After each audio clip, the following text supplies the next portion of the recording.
Assalamualaikum warahmatullahi wabarakatuh. Perkenalkan, kami dari kelompok 3 dengan anggota kami, saya sendiri Erlangga Pratama dan rekan-rekan saya Muhammad Raja Dava, Fianda Nuzidan, Said Hafiz Nur Fauzi, dan Faizal Ramadan. Di sini kami akan mempresentasikan tentang analisis dampak dan penanggulangan penyebaran ilegal konten di internet Indonesia. Oke, yang pertama latar belakang kami, yaitu perkembangan teknologi informasi dan komunikasi yang pesat telah membawa perubahan signifikan terhadap pola kehidupan masyarakat modern. Namun, di balik kemudahan dan keterbukaan akses informasi, muncul pula berbagai bentuk penyalahgunaan media digital, salah satunya adalah penyebaran illegal konten atau konten ilegal. Illegal konten adalah konten yang dilarang oleh hukum karena bisa membahayakan, merugikan, atau melanggar aturan suatu negara. Illegal konten berisi suatu hal di internet atau media apapun yang tidak boleh dibuat, dibagikan, atau disebarkan karena melanggar hukum di dalam suatu negara. Baik, berikutnya akan dilanjutkan oleh rekan saya Muhammad Raja Dava. Oke, akan saya lanjutkan dengan perkenalkan nama saya. Nama saya Muhammad Raja Dava dengan NIM 1720731. Oke, di sini ada fenomena penyebaran ilegal konten di Indonesia. Nah, di sini ada penyebaran konten ilegal di Indonesia itu nggak ada cuma satu, jadi itu udah banyak ya kan. Di sini kita kategorikan jadi 5 contoh. Nah, di Indonesia itu menjadi salah satu tantangan terbesar dalam ekosistem digital modern. Jadi itu semakin perkembangan zaman teknologi itu semakin banyak orang-orang yang nakal lah bisa dibilang dalam teknologi tersebut. Jadi itu mereka nggak bisa memanfaatkan teknologi tersebut dengan baik.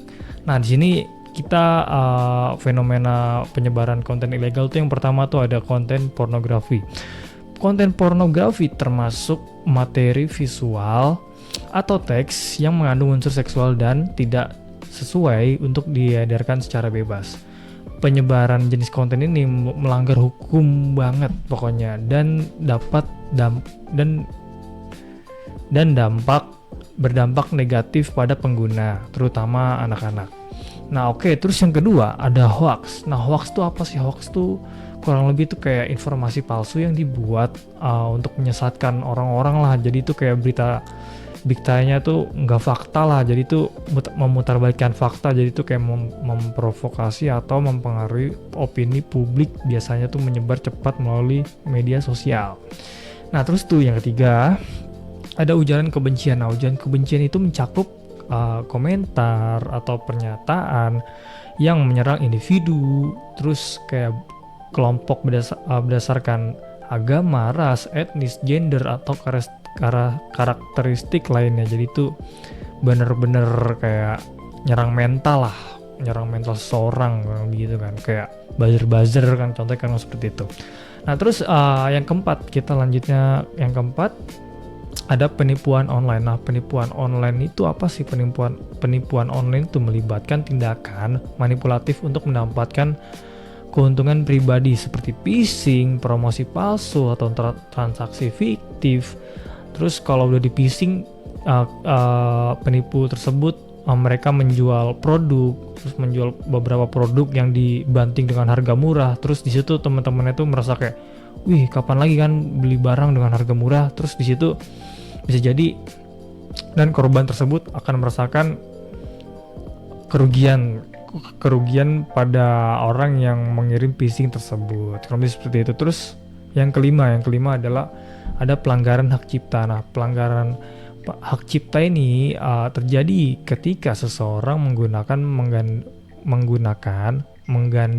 atau menyebarkan karya orang lain tanpa izin, seperti film bajakan, contoh yang pertama. Terus yang kedua software ilegal, jadi itu kayak software bajakan lah, kurang lebih contoh kayak gitu kan. Terus atau musik tanpa lisensi, terus kurang lebih itu masih banyak yang lainnya kan. Terus kayak pelanggaran hak cipta ini tuh sering dianggap sepele, padahal tuh dampaknya tuh besar banget bagi kreator atau industri kreatif yang sedang berkembang secara finansial dan melemahkan aspirasi terhadap karya asli. Oke, terima kasih. Selanjutnya akan saya lanjutkan dengan teman saya. Baik, selanjutnya masuk ke dampak sosial dan hukum dari illegal content. Penyebaran konten ilegal memiliki dampak yang sangat luas terhadap kehidupan sosial dan hukum di Indonesia. Dari sisi sosial, maraknya konten bermuatan negatif telah menurunkan moralitas masyarakat dan mempengaruhi pola pikir terutama generasi muda. Paparan konten seperti konten kekerasan, pornografi, ujaran kebencian, hingga penipuan digital dapat menormalisasi perilaku menyimpang, menimbulkan kecemasan, serta mengikis nilai budaya dan etika yang selama ini dijunjung tinggi. Selain itu, illegal content juga dapat memicu konflik antara individu yang mudahnya terprovokasi tanpa verifikasi. Oke,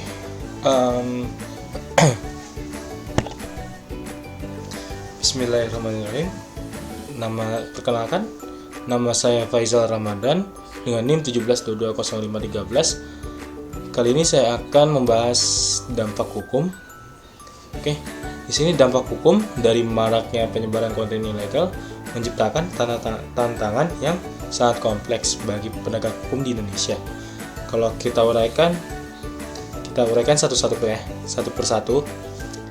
Pertama, penegakan hukumnya masih lambat dan reaktif. Jadi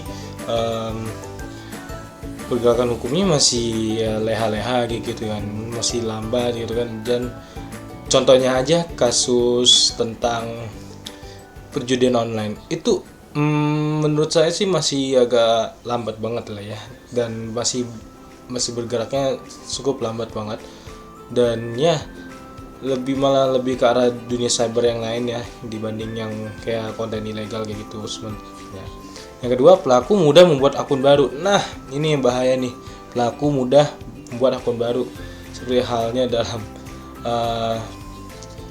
ya supaya tidak ngebaca tracking ya maksudnya untuk pelaku untuk membuat barunya itu, biar dia nggak bisa di tracking oleh kepolisian dan juga penegak hukum. Bukti digital sulit dilacak. Oke, jadi tuh para pelaku, kalau kita saya uraikan,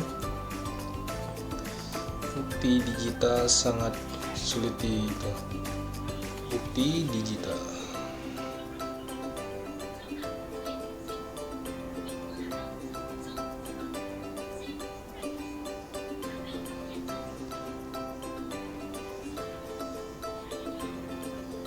Nah, di sini bukti digital memang sangat sulit dilacak karena ada beberapa faktor-faktor yang menyebabkannya. Yang pertama, sifat volatil atau mudah berubah ataupun hilang gitu ya. Data digital sangat rapuh dan mudah diubah, rusak atau dihapus baik secara sengaja maupun tidak sengaja. Yang kedua, enkripsi dan anonimitas ya.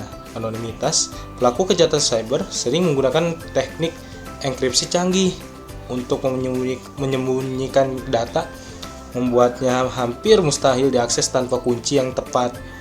Nah, selanjutnya ada volume dan kompleksitas datanya. Jumlah data yang dihasilkan sangat besar dan beragam, dari ponsel, komputer, server, cloud, dan lain-lain. Nah, ini menganalisisnya tersebut harus menyaring data yang relevan dari volume sebesar itu membutuhkan waktu dan keahlian khusus. Regulasi. Tentang regulasi.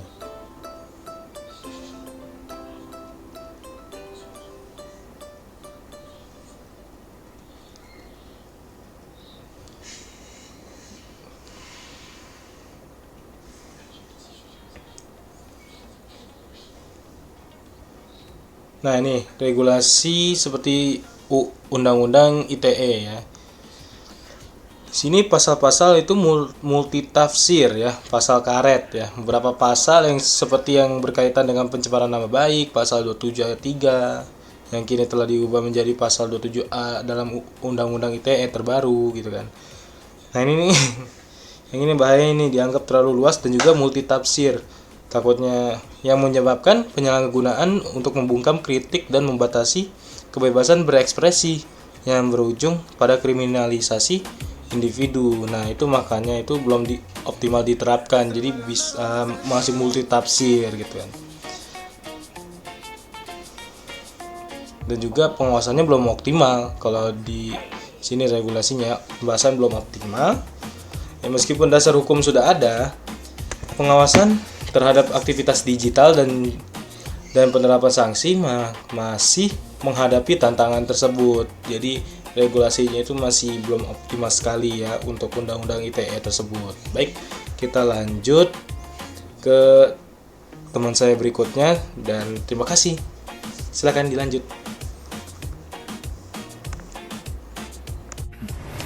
Oke, di sini saya akan menjelaskan kesimpulan. Oleh karena itu, penanggulangan penyebaran konten ilegal di Indonesia itu memerlukan pendekatan yang komprehensif ya. Atau bisa dibilang kerjasama lintas sektor, baik antara pemerintah ataupun platform digital, ya kan, menjadi kunci penting lah pasti untuk menciptakan ekosistem digital yang aman dan bertanggung jawab. Nah, di sini juga tuh ada mengintegrasikan penguatan regulasi, peningkatan literasi digital, ya kan. Contohnya tuh kayak upaya penanggulangan konten ilegal juga memerlukan peningkatan kesadaran masyarakat nih. Etika penggunaan internetnya tuh kayak apa nih, dampak hukumnya tuh dari penyebaran konten yang melanggar hukum itu apa. Nah kan, dan pemanfaatan teknologi cerdas secara beriringan nih. Contohnya tuh kayak dapat membantu mempercepat proses identifikasi konten bermasalah sehingga pencegahan dapat dilakukan secara lebih efektif loh ya, agar konten yang sensitif itu tidak tersebar atau menjadi melanggar aturan seperti itu. Kami dari kelompok 3, sekian presentasi dari kami, kurang lebihnya mohon maaf. Wassalamualaikum warahmatullahi wabarakatuh.